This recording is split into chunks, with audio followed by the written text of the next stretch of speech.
आपकी अदालत में JKLF ના ચેરમેન યાસીન મલિક પર આરોપ છે કે તેઓ કહે છે કંઈક અને કરે છે બીજું કંઈક। યાસીન સાહેબ, આ બધા જ જાણે છે કે તમે કહો તો છો કે હવે હું ગાંધીજીના રસ્તા પર ચાલીશ, મેં હથિયાર ફેંકી દીધા, બંદૂક ફેંકી દીધી, પણ જ્યારે પ્રેક્ટિકલ જોઈએ છે તો તમારી દોસ્તી છે હાફિઝ સૈયદ સાથે। તમે કરો એ છો જે જમાતે ઇસ્લામી ઈચ્છે છે, તમે કરો એ છો જે જમાતુલ દાવા ઈચ્છે છે। પહેલા તો એ છે કે 94 માં અમે સીઝફાયર કર્યું। 94 થી લઈને હમણાં સુધી 20 વર્ષ થઈ ગયા। હું તમારા સ્ટેટને ચેલેન્જ કરું છું કે આ 20 વર્ષમાં એ એક એવિડન્સ આપશે કે જમ્મુ કાશ્મીર લિબરેશન ફ્રન્ટને પોલિટિકલ મૂવમેન્ટના બેકગ્રાઉન્ડ વગર વાયોલન્સ કર્યું હોય। એક એવિડન્સ બતાવો। હું તમને આપું છું એવિડન્સ। 11 ફેબ્રુઆરી 2013ના રોજ તમે ઇસ્લામાબાદ ગયા, અફઝલ ગુરુને ફાંસી આપવાની વિરુદ્ધ તમે ત્યાં અનશન કર્યું અને હાફિઝ સઈદ આવીને તમારા ખોળામાં બેસી ગયા।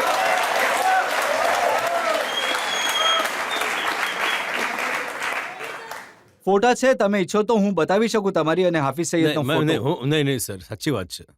હું આનો જવાબ આપું? આ જુઓ, યાસીન મલિક અને હાફિઝ સઈદ।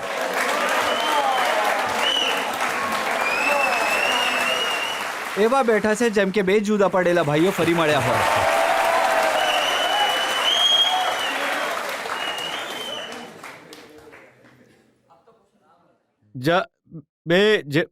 અટલ બિહારી વાજપેયીજીએ રમઝાન સીઝ ફાયરની જાહેરાત કરી હતી।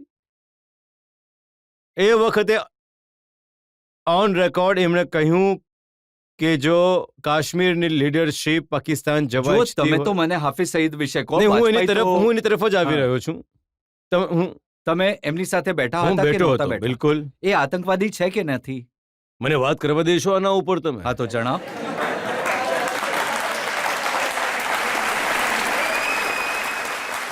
તો એ વખતે ઓન રેકોર્ડ વાજપેયીજીએ કહ્યું હતું કે જો કાશ્મીરની લીડરશિપ પાકિસ્તાન જવા ઈચ્છતી હોય, પાકિસ્તાન લીડરો સાથે અને મિલિટરી લીડરો સાથે વાત કરવા માટે, જેથી એક જેન્યુઅન પીસફુલ એટમોસ્ફિયર ઉત્પન્ન થાય। એના પછી વાજપેયીજીની ગવર્મેન્ટ બદલાઈ ગઈ, નવા પ્રાઇમ મિનિસ્ટર મનમોહનસિંહજી આવ્યા। 2006માં મારી એમની સાથે મુલાકાત થઈ, એક ઓફિશિયલ મીટિંગ। મારો એમાં એક પોઈન્ટ હતો જે મેં પ્રાઇમ મિનિસ્ટર ઓફ ઇન્ડિયાની સામે રાખ્યો હતો, અને મેં કહ્યું કે જે મિલિટરી લીડરશિપ પણ છે, મને લાગે છે કે તમે એમને પણ આ વાતચીતમાં લાવો, જેથી આ વાતચીત સંપૂર્ણ રીતે પીસફુલ બની જાય। વઝીરે આઝમ સાહેબે કહ્યું કે અમે આ બાબતે મદદ પણ ઈચ્છીએ છીએ। હું અમેરિકા ગયો હતો, પછી ઝલઝલા આવ્યો, કાશ્મીરમાં તો હું ત્યાં ગયો હતો, પૈસા લઈને, એડ લઈને ત્યાં ગયો હતો। એના પછી હું મુરીદ કેમ્પમાં પોતે ગયો હતો હાફિઝ સઈદ સાહેબને મળવા માટે। એમણે ત્યાં આગળ એક ફંક્શન કર્યું અને ફંક્શનમાં લોકો પણ હતા, એમના કેડર પણ હતા, જ્યાં મેં સ્પીચ આપી હતી। અને સ્પીચ મારી એ હતી, મેં એમને યાદ કરાવ્યું, મેં કહ્યું એક અંગ્રેજ જેનું નામ માર્ટિન લિંગ્સ છે, એ મુસલમાન બની ગયો, એના પછી એ 5 વર્ષ અરબી ભણ્યો, એણે ઇસ્લામિક હિસ્ટ્રી પર PhD કર્યું, પછી એણે સીરત પર પુસ્તક લખ્યું જે આજે ઓથેન્ટિક પુસ્તક માનવામાં આવે છે। મેં કહ્યું એણે લખ્યું છે કે મુસલમાન કેવી રીતે થઈ ગયો। એણે લખ્યું કે હું હુઝુર સલ્લલ્લાહુ અલૈહિ વસલ્લમના છેલ્લા ખુતબામાં ખબદા જે છે એમાં એ ફરમાવે છે કે હું તમને જણાવી દઉં, રોઝા, નમાઝ અને ઝકાત જેના પર ઇસ્લામની ઇમારત ઊભી છે, શું હું તમને કહું એનાથી પણ અફઝલ શું છે, સારું શું છે? એનાથી અફઝલ અને સારું એ છે જો તમને કોઈ સલાહની દાવત આપે છે, અમનની દાવત આપે છે, you purchase peace with him. આ વાત મેં ત્યાં કહી જો હતી। યાસીન અને સાહેબ, હવે અમારી વાત સાંભળો તમે અહીં હું ત્યાંની ત્યાં વાત નહીં આવું કરો। છું। નહીં, તમે ત્યાં હવે આવો। હું આવી મારા રહ્યો છું। સવાલનો તમે નથી આવી રહ્યા તમે। મારો ત્યાં જ આવી સવાલ રહ્યો એ છે કે જે હાફિઝ સૈયદે બેગુનાહ લોકોને માર્યા, માસૂમોને મરાવ્યા, જેણે અજમલ કસાબને અહીંયા મોકલ્યો હથિયાર લઈને, જેણે એના 9 સાથીઓને મોકલ્યા, એની સાથે તમે બેઠા હતા?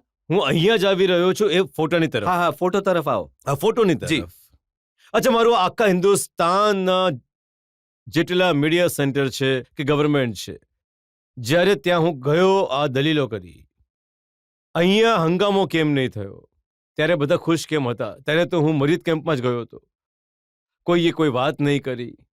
તમે આનું કહો, પછી હું એના વિશે પણ તમને આનું- પૂછીશ. આ- મારી પાસે એની પણ ડિટેલ્સ છે. મારી મારી મારી દીકરી જન્મી હતી, હું પાકિસ્તાન ગયો હતો,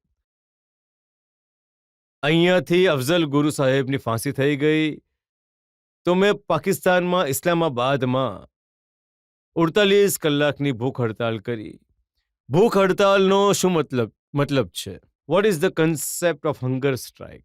હંગર સ્ટ્રાઇકનો એક જ મેસેજ છે કે તમે એક પ્રોટેસ્ટ કરી રહ્યા છો પોતાની જાતને તકલીફ આપીને, નહીં કે કોઈ રીતનું વાયોલન્સ કરો છો, ના કોઈને કોઈ તકલીફ આપો છો. આ બેઝિક કન્સેપ્ટ છે હંગર સ્ટ્રાઇકનો. આજ હંગર સ્ટ્રાઇક મેં કરી પાકિસ્તાનની જમીન ઉપર, અને ત્યાં સિવિલ સોસાયટીના લોકો પણ આવ્યા, મુખ્તલિફ સિયાસીના પાર્ટીના લોકો આવ્યા, ત્યાં હાફિઝ સઈદ સાહેબ પણ આવ્યા. પણ આ તમે મને કહો કે આ જે હંગર સ્ટ્રાઇક છે એનો હેતુ શું છે, એનો મેસેજ શું છે? મેસેજ શું છે? એ જે હાફિઝ મેં સઈદ તો- આવ્યા હતા, મેં એનો તો- મેસેજ શું છે? મેં તો ત્યાં કોઈની પણ નહીં બોલાવ્યા હતા. જેટલા પણ લોકો આવ્યા હતા એ પોતે આવ્યા હતા. પણ જે આ હંગર સ્ટ્રાઇકનો કેમ્પ હતો, આ હંગર સ્ટ્રાઇકનો મેસેજ અને કન્સેપ્ટ શું છે? આનો એક જ મેસેજ છે કે તમે યોગ્ય રીતે તમારો પ્રોટેસ્ટ નોંધાવી શકો. કાશ તમે હંગર સ્ટ્રાઇક મુંબઈના હમલા પછી હિન્દુસ્તાનમાં કરી હોત, તો તમે અહીંયા વાહી લૂંટી રહ્યા હોત, તમારી ઉપર આટલા સવાલો કે આરોપો નહીં ચાલતા હોત. જુઓ, મેં પહેલા પણ કહ્યું, તમે મને એમ પણ કહી શકો છો કે પાકિસ્તાનમાં પણ જે લોકો માર્યા ગયા છે એના ઉપર પણ એક હંગર સ્ટ્રાઇક કેમ નથી કરતા.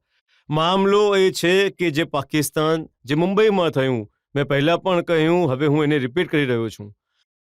ખાલી યાસીન મલિક નહીં, કાશ્મીરમાં જેટલા પણ સંઘર્ષના લીડર છે એ બધા એ જ મુંબઈના ઇન્સિડન્ટ્સને કન્ડેમ કર્યો અને કહ્યું કે આ બ્રુટલ કિલિંગ છે.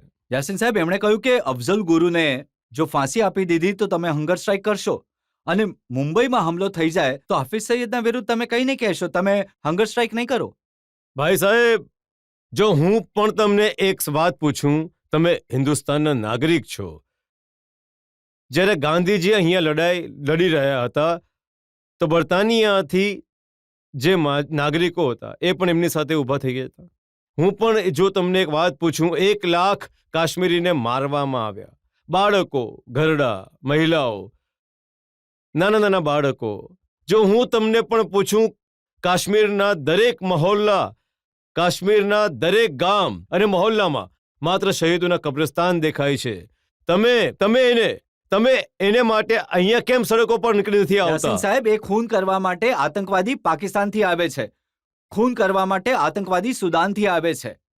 જો મેં પહેલા પણ કહ્યું, હું હમણાં પણ રિપીટ કરું છું, મુંબઈમાં જે થયું, હું જ નહીં, કાશ્મીરના બધા જ લીડરોએ એને કન્ડેમ કર્યું અને કહ્યું કે આ brutal આજે હું killing છે. તમને પૂછું છું, આજે હું અવાજ ઉઠાવવા તૈયાર છું કે જે માણસે હિન્દુસ્તાનના વિરુદ્ધ જંગ છેડી, એના કેમ્પમાં તમે ગયા, 4 કલાક તમે ત્યાં રહ્યા, એ સમયે પણ એ હિન્દુસ્તાનનો મોસ્ટ વોન્ટેડ આતંકવાદી હતો. જો એક વાત હું તમને જણાવી દઉં, જ્યારે એ વખતે મામલો આગળ વધી ગયો હતો, તમારે હિન્દુસ્તાનમાં પણ, પાકિસ્તાનમાં પણ અને દુનિયાભરમાં પણ અને કાશ્મીરમાં પણ એક પોઝિટિવ વાઇબ્સ હતી કે કદાચ મામલો હવે સમાધાન તરફ વધી રહ્યો છે. હું તમને એક ફાઇનલ સવાલ પૂછવા ઈચ્છું છું. શું તમને લાગે છે કે હાફિઝ સઈદ જેવા લોકો, જે હિન્દુસ્તાનના દુશ્મન છે, જે અહીંયા આતંક ફેલાવે છે, જે આતંકવાદીઓને તૈયાર કરે છે, એમની સાથે કોઈએ પણ વાતચીત કરવી જોઈએ? શું એ માનવતાના દુશ્મન નથી? શું એ ઇસ્લામના દુશ્મન નથી? જો હું તમને એક વાત કહીશ, જ્યારે અમે કાશ્મીરની વાત કરીએ છીએ, મેં ક્યારે એ નથી કહ્યું કે આ જે લશ્કરે તોયબા છે કે એ કાશ્મીરના મામલે વાત કરે. આ મારો મોકૂફ નથી. મારો મોકૂફ એ છે કે હું જ્યારે પ્રાઇમ મિનિસ્ટર ઓફ ઇન્ડિયા સાહેબને પણ મળ્યો હતો તો એમને પણ હું અમેરિકા ગયો હતો, વ્હાઇટ હાઉસમાં પણ મેં આ વાત કરી હતી. અમેરિકાના સ્ટેટ ડિપાર્ટમેન્ટમાં પણ મેં કહ્યું કે જે કાશ્મીર મિલિટન્ટ લીડરશિપ છે, જેમનો સરબરાહ સલાઉદ્દીન છે, મેં કહ્યું એમનો ટોક્સમાં સમાવેશ જરૂરી થવો જોઈએ, જેથી એક જેન્યુન પીસફુલ એટમોસ્ફિયર ઉત્પન્ન થઈ જશે. જેન્યુન ટોક્સ માટે આ મારો મોકૂફ છે. બાકી જ્યારે હું હાફિઝ સઈદ સાહેબની વાત કરું છું, હાસિફ સઈદ સાહેબને અમે જ્યારે પણ હું મરીદ કેમ્પમાં જ્યારે હું ગયો હતો, મેં એને એ જ વાત કહી હતી કે જેમાં રુસ્લસ અસલમને મેં એક કોટ કર્યો હતો કે જો આ સમય બે દેશ અને કાશ્મીરી વાતચીતમાં આગળ વધી રહ્યા છે, આ વખતે આપણે પીસફુલ એટમોસ્ફિયર ક્રિએટ કરવું જોઈએ.